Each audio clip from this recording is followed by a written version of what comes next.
La camioneta se detuvo justo antes de que saliera el sol como siempre. La misma esquina, el mismo silencio. Pero esa madrugada, Donato no me miró. No me dio su saludo callado de siempre, ni alcanzó el termo. En cambio, estiró el brazo por encima de mí y cerró el seguro. Quédate adentro. Por favor, confía en mí. Me quedé helada. Los vidrios estaban un poco empañados por nuestro aliento y afuera, entre la neblina ligera y la luz ámbar del farol, los vi. 2 tipos. Uno apoyado en el cofre de un sedán que no conocía. El otro más atrás, con los brazos cruzados vigilando la entrada de mi edificio. El de adelante se movía como Anselmo. El mismo peso en los talones, la misma forma de cambiar el apoyo cuando se impacientaba. Pero Anselmo no se paraba así en las sombras. No se quedaba rondando en los estacionamientos a las 5 de la mañana. Tragué saliva con dificultad. ¿Qué es esto?, susurré. ¿Desde cuándo pasa? Donato no contestó de inmediato. Tenía las manos apretadas en el volante, la mirada al frente. Tienes que saber lo que vi, dijo al fin con voz baja. Pero no aquí. Volvió a cerrar el seguro. Metió la marcha. Miré una última vez mientras pasábamos despacio junto a los dos. Ninguno se movió. Condujimos en silencio un buen rato. Solo se oía el zumbido de las llantas sobre el asfalto agrietado. La cara de Donato estaba dura y legible. No le pregunté a dónde íbamos. Todavía no, porque algo dentro de mí ya lo sabía. Esto no era casualidad. No era que yo estuviera en el lugar equivocado a la hora equivocada. Esto era por Anselmo. Y por algo que él no quería que yo descubriera. Cuando Donato se salió a un camino viejo, detrás de la cooperativa agrícola, por fin se volvió hacia mí. «Hay algo que tengo que enseñarte», dijo. «Y no te va a gustar». No respondí. Bajé la mano despacio y me desabroché el cinturón, porque fuera lo que fuera. La verdad que había estado escondida en la oscuridad, yo necesitaba verla antes de que ella me viera a mí. 3 meses antes, el agua llegó como si siempre hubiera querido la casa para sí sola. Yo miraba desde el escalón más alto cómo el río subía arrastrando sillas cortinas y recuerdos enmarcados hacia su garganta lodosa. Cuando llegó la lancha de rescate, ya no quedaba nada más que lo que llevaba en la bolsa y el anillo en mi dedo. Tenía 66 años, viuda, sin pensión. La inundación se llevó todo, menos la costumbre de sobrevivir. Nos llevaron a un albergue fuera de la ciudad. Las camas eran de metal y frías, alineadas como en un hospital. Una muchacha con una tabla me dio un cepillo de dientes y una cobija. No lloré, no en ese momento. Esperé hasta la mañana para llamar a Anselmo. Había ruido de fondo cuando contestó música, risas, tal vez un partido en la tele. Mamá dijo como si no esperara mi llamada. «Estoy en el albergue», le dije bajito. «La casa ya no existe». No respondió enseguida. Luego, como si nada. «¿No tenía seguro o algo?» «Solo necesito un lugar donde quedarme». «Unos días, quizá». Suspiró. Escuché la voz de una mujer melisa diciendo algo que no alcancé a entender. «Estamos en una rutina aquí», dijo. «Sabes lo pequeño que es nuestro departamento. De verdad valoramos nuestro espacio». Me quedé sentada en la cama, con el teléfono pegado a la oreja, mucho después de que colgó. En la cena sirvieron una sopa que no pude terminar. La señora de junto me preguntó si esperaba que alguien viniera por mí. Le dije que no. Esa noche me envolví en el abrigo y me acosté junto a una desconocida cuyo nombre nunca supe. La cama rechinaba cada vez que se movía. El techo tenía manchas de humedad y luces fluorescentes que zumbaban en la oscuridad. No dormí pensando en aquella vez que Anselmo se rompió la muñeca de niño y yo pasé 2 noches sin dormir poniéndole hielo. Nunca lloró ni una vez. Ahora entendía por qué. Desde pequeño había aprendido a no esperar consuelo de nadie, ni siquiera de mí.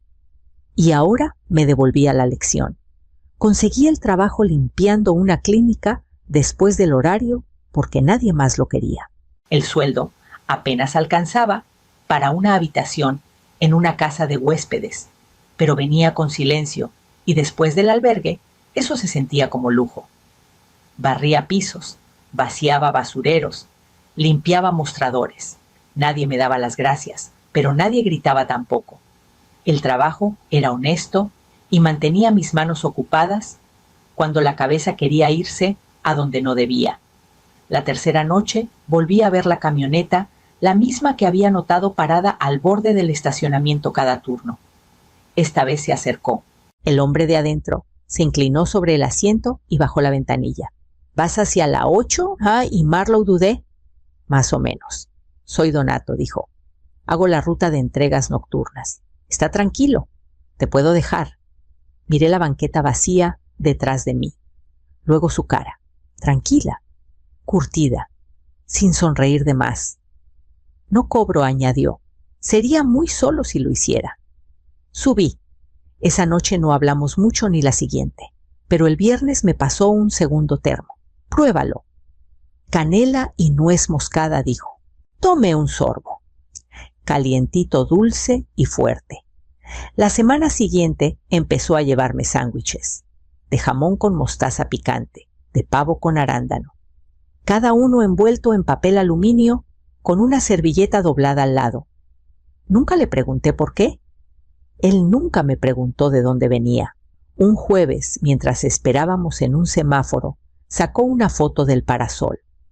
Una mujer con el pelo revuelto por el viento y sonrisa chueca, parada en un muelle con caña de pescar. Hilda dijo, se fue hace 3 años. Asentí. Ella decía que la bondad no cuesta mucho, pero compra paz. No le conté que Anselmo nunca me había visitado en el albergue. No le conté que no estaba segura de que alguien hubiera notado si yo desaparecía. Pero creo que Donato ya lo sabía, porque la noche siguiente el termo tenía mi nombre escrito con marcador indeleble. Las manos de Donato temblaban en el volante. No era el temblor leve del frío, o de la edad, era algo más hondo, de esos que empiezan en el pecho y se van hacia afuera. No se movió del bordo, ni siquiera miró el retrovisor, solo se quedó ahí, mirando la calle tranquila, como si lo hubiera traicionado. Vi a Anselmo ayer, dijo. No estaba solo, el nombre cayó pesado. Lo sentí en las costillas antes de que la cabeza lo procesara. Donato tomó su celular y me lo extendió la pantalla, brillando pálida en la cabina oscura. La foto era borrosa, tomada de lejos. Anselmo estaba junto al muelle de carga de la clínica Traje, a la medida contrastando con el concreto. 2 hombres lo flanqueaban, chamarras negras cerradas hasta arriba, manos en los bolsillos. No hablaban mucho. Esperaban. No fue a propósito, dijo Donato, pero algo no cuadraba. Tocó la pantalla otra vez. Los grabé. El audio crujió al principio viento, un camión pasando, el eco vacío del muelle. Luego la voz de Anselmo clara, como si estuviera sentado a mi lado. Está haciendo preguntas, dijo. Si sigue escarbando. Una segunda voz lo interrumpió, más baja, profesional. Entonces haz que parezca un accidente. Las palabras quedaron colgando sin contexto ni piedad. Donato detuvo la grabación. La cabina se sintió más chica, el aire más escaso. Me di cuenta de que había estado conteniendo el aliento y lo solté en un jadeo corto. Eso no lo dice un hijo. Susurré más para mí que para él. No discutió, no lo suavizó. Tu hijo no te está protegiendo. Maren dijo bajito. Está protegiendo otra cosa. Bajé la vista a mis manos, a la piel delgada y las venas azuladas. Pensé en la cama del albergue, en la habitación de la casa de huéspedes, en las llamadas que nunca llegaron. De pronto, las piezas encajaron de una forma que no quería ver. Donato giró la llave, pero no arrancó. Hay más, dijo, y explica por qué esto no empezó hoy. Los rechazos de trabajo empezaron despacito uno tras otro. Al principio me eché la culpa. la edad, la falta de experiencia reciente. Pero luego vinieron las llamadas incómodas, mensajes de voz que se cortaban a la mitad, citas que nunca se concretaban. Una tarde me llamó directamente una mujer de recursos humanos. «Lo siento, señora Lockhart», dijo en voz baja, como si no quisiera que la oyeran. «Extraoficialmente, alguien nos contactó. Dijo que usted ha tenido problemas de memoria y que tal vez volvió a beber». Se me secó la boca. «Yo no bebo», dije. Dudó. «Le creo. Pero una vez que ese tipo de bandera queda en el sistema, la empresa se pone nerviosa». Colgué y me quedé mirando la ventana hasta que el sol se escondió detrás de los cables del teléfono. Luego marqué a Anselmo. Contestó al tercer timbre voz tranquila, como si nada pasara. «Tú me llamaste», dijo. «Solo quiero saber por qué», dije. «¿Por qué les contaste esas cosas a la gente?» No lo negó. «Te estoy ayudando, mamá. Se llama amor duro. Has tomado malas decisiones por años. Necesitas aprender a vivir con las consecuencias». Me quedé con el teléfono pegado a la oreja, intentando sentir algo más allá del adormecimiento pesado que se extendía por mi pecho. Esa semana, la tía Rita dejó de contestarme. Mi prima Betsabé, la dulce y leal Betsabé, sonó apurada cuando por fin logré hablarle. «Perdón, tengo algo». «Te llamo luego» nunca llamó. Ahí entendí que Anselmo no solo se estaba alejando, estaba construyendo una versión nueva de mí, una inestable, poco confiable, alguien a quien compadecer o ignorar. No se estaba apartando. Estaba cortando la cuerda detrás de él. Me quedé sentada en la silla, luces apagadas, escuchando el zumbido bajo del refrigerador, el clic suave de las tuberías en las paredes. Esto no era solo un hijo tratando de proteger su propia vida. Era alguien borrándome del mapa por completo. Y de pronto comprendí lo que fuera que Anselmo escondía. Tenía que ser lo suficientemente grande como para arriesgarse a destruirme del todo. Esperamos hasta el jueves en la noche. Donato había puesto un GPS debajo del parachoques trasero de Anselmo 2 días antes, y ahora el puntito rojo en el celular palpitaba firme mientras se movía hacia el oriente, lejos del centro, lejos de lo conocido. Anselmo no sabía que lo seguíamos. Entró a un lote con portón, al borde del parque industrial, un terreno lleno de bodegas oxidadas y focos rotos. Se quedó dentro de la unidad 47-20 minutos. No descargó nada, no sacó nada, solo estuvo ahí parado, esperando. Donato se inclinó hacia adelante en la camioneta, observando desde lejos. Ninguna caja, ninguna herramienta. Lo que sea que haya ahí, murmuró, no es ferretería. Pasamos despacio después de que Anselmo se fue memorizando el número. A medianoche regresamos. Las manos de Donato estaban firmes mientras forzaba la chapa. La bodega se abrió con un gemido suave, revelando filas de archiveros metálicos, cada cajón etiquetado con letra cuadrada y prolija. Había una mesa plegable en la esquina, una caja de guantes y una caja fuerte empotrada en el concreto, sin polvo, sin telarañas. Alguien venía seguido. Abrimos un cajón que decía herencia, Patricio Lockhart. El nombre de mi marido me miró en tinta negra gruesa. Adentro había carpetas legales, todas selladas y notariadas. Saqué una póliza de seguro de vida, 6 millones de pesos, pagada 2 meses después de su muerte, beneficiario Anselmo Lockhart. Otra carpeta mostraba el saldo de una cuenta de ahorros conjunta, más de 12 millones de pesos.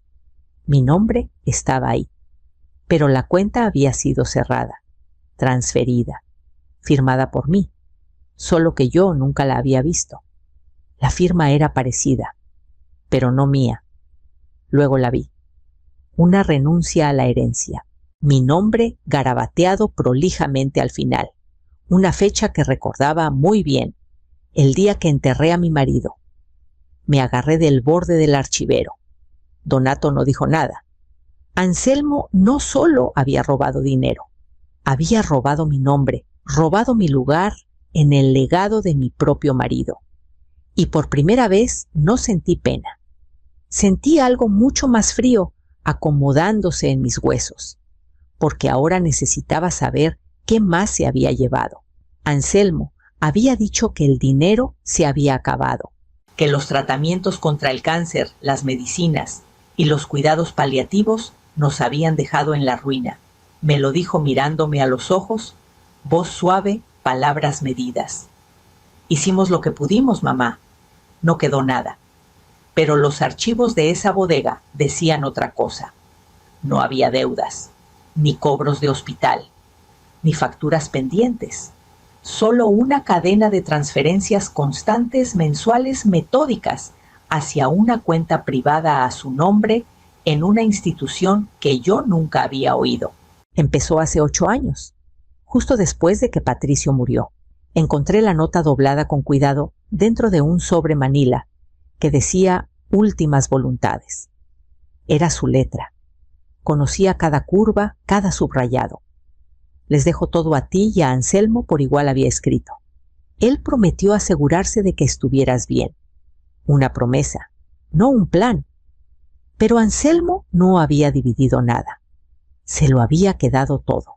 Y para que yo no preguntara por qué falsificó una renuncia, reescribió nuestras finanzas y armó una mentira callada que me mantuvo en la oscuridad casi 10 años.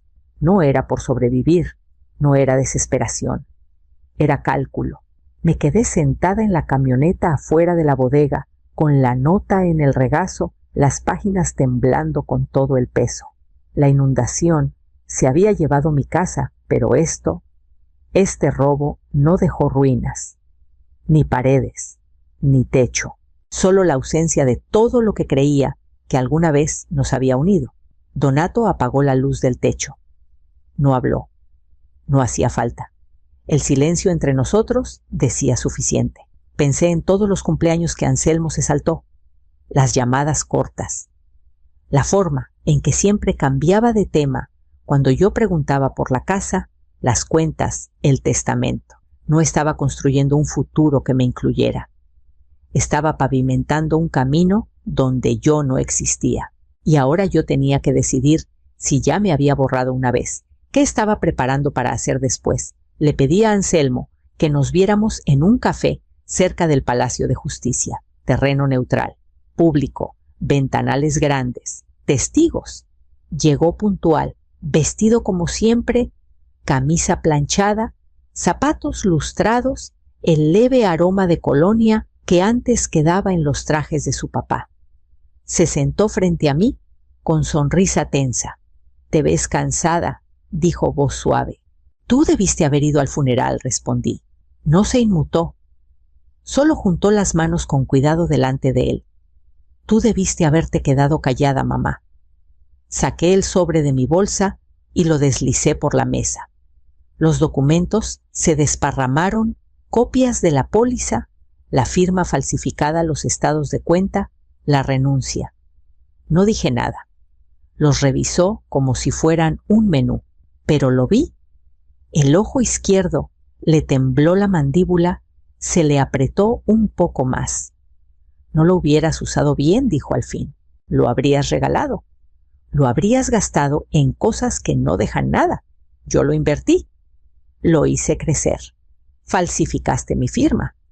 Me miró entonces y por un segundo la máscara del extraño que se había vuelto se corrió, dejando ver algo crudo y mezquino debajo. «Te di libertad», dijo, «solo que estabas demasiado ciega para verlo». Juntó los papeles despacio, tratando de parecer tranquilo, pero los dedos le temblaban.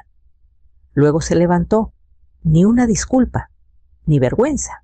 Solo esa misma fachada pulida que siempre usaba cuando la verdad estaba lo bastante cerca para cortar. «Tienes 48 horas», dije con voz firme. «Devuelve hasta el último centavo, cada documento. O lo llevo todo al Ministerio Público, a la prensa, a quien quiera escuchar». No respondió. Dejó el sobre en la mesa y salió hacia la luz del sol como si no le quemara. Me recargué en la silla, el corazón latiendo fuerte, no de miedo, sino de algo más afilado. No pena, no traición. Determinación. Porque si no lo devolvía por su cuenta, yo tenía algo más fuerte que amenazas. Y ya estaba en marcha. Esa noche, Donato lo vio primero un coche parado enfrente de mi edificio. Vidrios oscuros. 2 hombres adentro. No tocaron. No se fueron. Vigilaban. Donato ni preguntó. Solo dijo, haz una maleta, y me ayudó a subir a la camioneta. Condujimos sin luces un buen tramo antes de tomar la carretera. Al amanecer, estábamos afuera de la oficina del Ministerio Público en otra ciudad, sentados en la sala de espera, con una carpeta llena de documentos y una USB, con todas las grabaciones que Donato había juntado. Un agente llamado Foster nos pasó a un cuarto de atrás. No sonrió, no ofreció café, solo escuchó. Le puse enfrente la póliza, la firma falsificada a las transferencias. Donato reprodujo la grabación, la voz de Anselmo clara y cortante. Está haciendo preguntas. Si sigue escarbando. Lo demás hablaba solo. Foster se fue con la carpeta y regresó 1 hora después con 2 agentes más. Preguntaron lo mismo una y otra vez. Contesté cada vez sin temblar. Para el martes estaba hecho. Detuvieron a Anselmo en su oficina fraude, falsificación, conspiración para dañar a un familiar. Su foto de ficha salió en las noticias. Los titulares ni mencionaron mi nombre. Solo su cargo, su empresa, la magnitud del robo. Melissa apareció en las escaleras del juzgado, lágrimas corriendo, jurando que no sabía nada, pero yo recordaba su voz de fondo aquel día que llamé desde el albergue. De verdad valoramos nuestro espacio. Esa tarde estuve en mi cocina con las noticias repitiéndose de fondo. La voz del reportero sonaba lejana, hueca. Miré el azulejo roto, bajo mis pies la única foto que quedaba en el refrigerador, Anselmo, a los 16, sonriendo con un diente chueco. No sentí justicia, no sentí triunfo. Sentí cansancio, porque algunas traiciones no terminan con una detención. Algunas siguen resonando en el lugar donde antes estaba el amor. Y a mí solo me quedaba el silencio. ¿Qué viene después? 6 meses después, Donato y yo estábamos parados en un terreno tranquilo, a las afueras de un pueblo pequeño. El aire olía a tierra mojada y madera recién cortada. La casa no era grande, pero tenía lo que necesitábamos, un tejado que no goteaba, un portal lo bastante amplio para 2 mecedoras y un par de tazas de café y ventanas que dejaban entrar la luz de la mañana. El proceso de devolución había empezado, aunque tomaría años ver siquiera una parte de lo que me debían. Las cuentas estaban congeladas, las audiencias programadas. Los abogados mandaban actualizaciones que ya no habría con prisa, porque Donato ya me había ayudado a construir otra cosa, no una casa. Paz, él mismo puso el buzón, pintó los marcos de gris claro, talló nuestras iniciales en el marco interior de la puerta mosquitero, tan leves que nadie las notaría si no buscaba. Anselmo me escribió una vez desde la cárcel del condado. Carta mecanografiada, líneas limpias, tono tieso. No pidió perdón. Dijo que solo quería que lo entendiera, que nunca había sido por avaricia, que yo siempre lo había subestimado, que había hecho lo que tenía que hacer. Escribí una respuesta. No solo te llevaste dinero, escribí. Te llevaste años. Te llevaste confianza. Enterraste viva a tu madre en silencio. Doblé la hoja con cuidado. La metí en un sobre. Y nunca la envié. En cambio, preparé té. Le llevé una taza a Donato y lo vi lijar la banca que estaba haciendo para el portal. ¿Tienes hambre?, pregunté. Me miró con polvo en la barba, ojos firmes. Siempre. Entré a cortar manzanas y queso, ese tipo de comida sencilla que no pide más que tiempo y compañía. Aquí no había diplomas enmarcados, ni títulos, ni placas en la puerta. Solo el sonido de la madera convirtiéndose en algo útil. Y el ritmo callado de dos personas que habían decidido sin palabras quedarse.